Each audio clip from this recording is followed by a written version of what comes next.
युवती को विभत्स हत्या घर मिलला मृतदेह बलांगीर जिला खमारमुंडा गाँव में अविवाहित महिला हत्या घटना जमी और सुध कारबार को नहीं थिला कि शत्रुता तदंत करुची पुईंतला थाना पुलिस। तेज युवती तीन भाई को अटक रखी माराथन जेरा करुची पुलिस। घर एका थिबा बेले तांको हत्या करिथिबा अभियोग होईछि। तांको मुंडरे मरणास्त्र किबा पत्थर आक्रमण करी हत्या करिथिबा नै अभियोग होईछि। युवती जनक बलांगीर सहर में रहुतुबा बेले शनिवार घर को आसीथिले। घर जिबा परे तांको फोन ऑफ थिला। एने परिवार लोके सोईथिबा नै संदेह करी चुप रहिथिले। तेबे मृत युवती झियारी घर को आसी देखा बेलू मृतदेह देखिथिले। एने परिवार लोक को खबर देवा सह पुलिस को खबर दिया जायतिला। तेबे घटनास्थल में पुईंतला थाना पुलिस और साइंटिफिक टीम पहुंची तदंत आरंभ करिछि। मृतक हेले गीतांजलि षडंगी। से विभिन्न समय जमी किणा बिका करुथिले और टंका धार नहीं सुध आदाय करुथिले। किए काहेकि हत्या करिसेंति ताहा स्पष्ट होई नाही।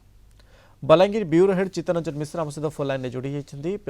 तेज चित्त जो भाई जमी युवती को हत्या किसी आशंका पूरा एवं पुलिस प्राथमिक तदंतर कौन स्पष्ट है चित्त देखु मनोज गत काली जदि खमारमुंडा कथा कहवा खमारमुंडा गाँव में रक्त जुड़ुबुड़ू अवस्था युवती मृतदेह घर भीतर उद्धार करा जायथिला एवं मृतदेह देखिबा परे जना पड़िथिला यह केउठी ना केउठी हत्या करा जायछि।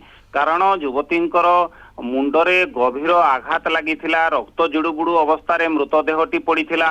पुलिस से नहीं तदंत आरंभ करिथिला एवं प्रथम जो तांको भाई तीन जन को वर्तमान बलांगीर पुईतला थाना रे अटक रखा जाइछि एवं माराथन जारा चली। किंतु पुलिस वर्तमान सुधा गणमाध्यम आगरे कोनोसी प्रतिक्रिया देई नाही।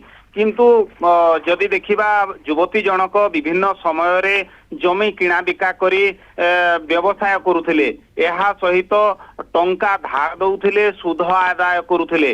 तो निश्चित भाव में केउठी ना केउठी व्यवसायिक शत्रुता थाई पारे किंबा पारिवारिक कलह थाई पारे। युवती जनक अन्यत्र भाई मानक ठारू अलगा रहुथिले अविवाहित थिले एवं खमारमुंडा गाँव रे जेतेबेले से रहुथिले एवं भाई माने अन्य स्थान रे रहुथिले।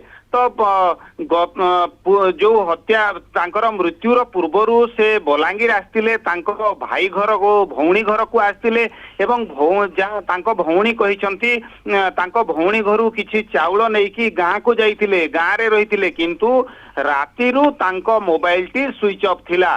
ता परदिन जेतेबेले जना पड़िला तांको मृतदेह पड़िछि घर भितरे रक्त जुड़ुबुड़ू अवस्था रे। घटनास्थल रे पुलिस पहुंची थिला परिवार किछि सदस्य पहुंची थिले एवं घटनार तदंत चली।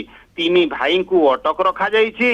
वर्तमान माराथन जेरा चली अटक रखी पुलिस माराथन जेरा करा जाउछि। अन्यपटे महिला को किए काहे की हत्या कला तेने तनाघना आरंभ करुछि पुलिस। अनेक धन्यवाद। आमको अधिक सूचना दौथिले बलांगीर ब्यूरो हेड चित्तरंजन मिश्र संपर्क करे।